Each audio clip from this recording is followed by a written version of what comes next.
So today I'll be reacting to a video recently released by the true crime channel Guilty of Crime. In that video, the host Jay Scott and her guest share prison emails from convicted murderer and pedophile Stephan Sterns.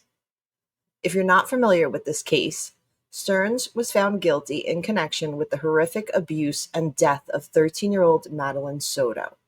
He entered a plea of no contest to the murder charges and guilty to the 60 counts of sexual battery. Then, on July 21st, 2025, Sterns was sentenced to multiple life terms without any chance of parole. Fast forward to 2 months later, and now Guilty of Crime is giving Stephan Sterns a platform to push his own narrative about what supposedly happened to Madeline Soto on the night early morning of February 25th into the 26th of 2023. In doing so, Guilty of Crime is not only amplifying the words of a convicted murderer and pedophile, but also allowing him to victim blame 13-year-old Madeline Soto. The channel frames this as new evidence, suggesting it could even lead to the arrest of Madeline's mother, Jen Soto. But let's be clear, what they're doing is packaging Sterns' version of events and presenting it as if it was credible. So let's take a closer look at the so-called evidence they claim to have. I'm going to play part of the emails where Stephan Sterns gives his version of what happened to Madeline Soto the night of February 25th, 2023. But I will not play any of the parts where he victim blames Maddie for the sexual abuse. That night, Maddie had complained about anxiety, which she suffered from generalized anxiety. So Jen gave her hits of marijuana. I witnessed it with my own eyes. After that, I believe either Jen gave her Ativan or she helped herself to some because her judgment was impaired.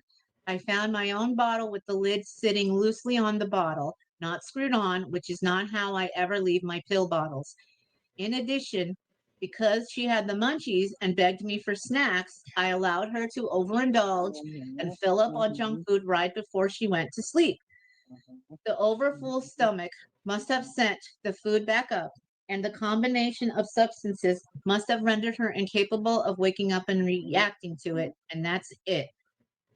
Any damage to her throat could only have occurred after death in the course of my moving her. It's so awful that her family and everyone has believed she was red rummed by someone who adored her and who also adored, thinking her last moments were spent in fear or pain. They weren't. She passed in her sleep, and it completely broke me. When the ME made his autopsy, there wasn't enough usable blood for a proper tox screen. So they didn't find evidence of the marijuana or anything else. So for lack of anything else to go on, they saw what can be described as very minimal damage in her throat and attributed it to strangulation because it was the only thing they had to go on, weak as it was. The ME took hair samples too. I don't know why he didn't test those. Maybe the investigators were just looking for a reason to be able to call it red rum because that's better for their careers to solve one. Now you know as much as I do about her death. That's why I was so shocked when I was charged with red rum, because I was certain the autopsy would reveal what actually happened, but instead they just made up a theory that benefited their desires to take me down as hard as possible based on rather flimsy and circumstantial evidence. So Stearns claims the medical examiner just invented a theory that suits her agenda, that she just wanted to pin this on him, based on nothing more than circumstantial evidence. But the evidence the ME leaned on was a broken hyoid bone, which is central to her finding of homicide as the cause of death. Now, let me be clear. My issue isn't with a true crime channel digging for answers or even investigating whether Jen Soto might have had some role in this case. If there's credible evidence, by all means, expose it. But that's not what's happening here. My problem is with posting emails straight from Stephan Sterns, emails where he blatantly victim blames Madeline, who was just 7 or 8 years old at the time the abuse started. And instead of calling that out for what it is, Guilty of Crime is giving those words a stage. They're amplifying his voice, his narrative, and in doing so, they're promoting the victim blaming of a murdered child. In their response, Guilty of Crime claimed that any creator would do the same thing that she's doing, posting an inmate's emails if they had access to them. But that's simply not true. I'll give you an example from my own experience. I once closely followed the case of Arthur Wildgoose, who is currently serving 30 years in a state prison for the sexual abuse of a child. He insists that he's innocent.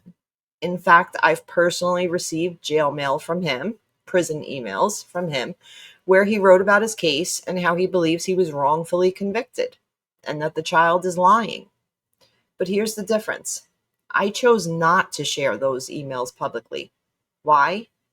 Out of respect for the child victim in that case, because protecting the victim came first. So to Guilty of Crime, I say this. Please don't make blanket statements that all creators would sell out and post whatever an inmate sends them just to save money on FOIA requests. Some of us hold ourselves to a higher standard. Some of us value integrity. And more importantly, we want to protect the children at the center of these cases. They've been through enough. So, no, not every creator would do what you're doing. Because at the end of the day, views aren't worth a child's dignity. I really hope there'll be no more videos promoting Stephan Sterns' narrative. If Sterns wants to tell his story, he can file an appeal and say it in court, not through jail mail.